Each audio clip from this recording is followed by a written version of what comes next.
po, narito po ulit tayo ngayon sa Mongko. Hiling ko po kayo kung saan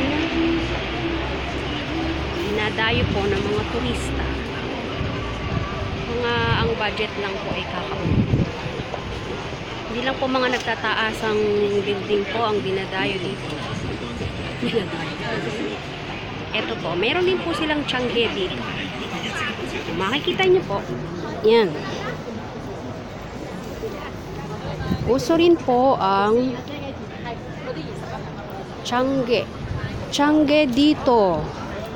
Parang sa Pilipinas. Yung mga murang bilihin, mga beads nila. Parang sa Sidera po sa Pilipinas.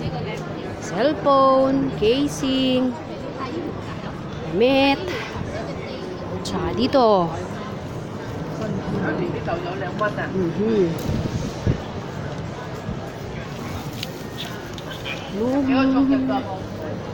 May prutas din po.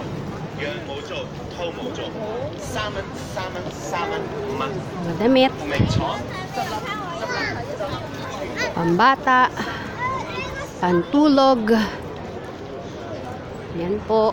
Makita nyo. May relo din po. See? Parang nasa Pilipinas lang po kayo. Ako pala. May mga basket. Prutas. Oh, meron din po. Yan. Ano po yon? Mga bag. Parang sa Pilipinas. Parang Pilipinas lang po talaga siya. Oh, yung mga cable para sa cellphone. Mahaba po to eh. Mahaba po tong street na to. Medyo mas mura po ang bilihin dito kumpara. Oh, ang ganda po ng sasakyan. Mas mura po ang bilihin dito kumpara sa ladies market. Yan. T-shirt.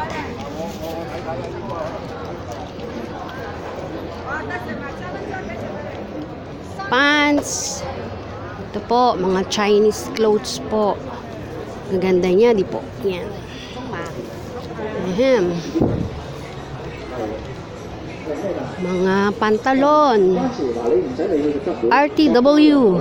Ready to wear. Oh, may maleta po. Keychain.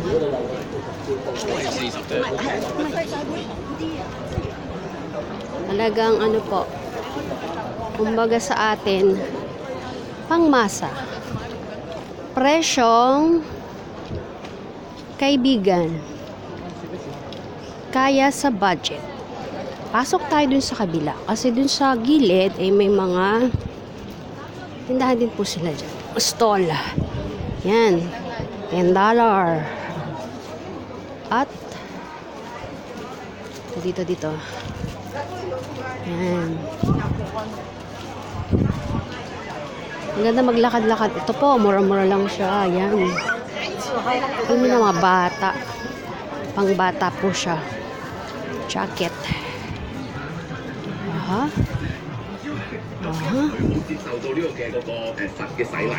Maganda rin po, oh. Parang nasa Pilipinas. Nakbalik tayo po din sa gitna. Towel. Oh. Malas din po.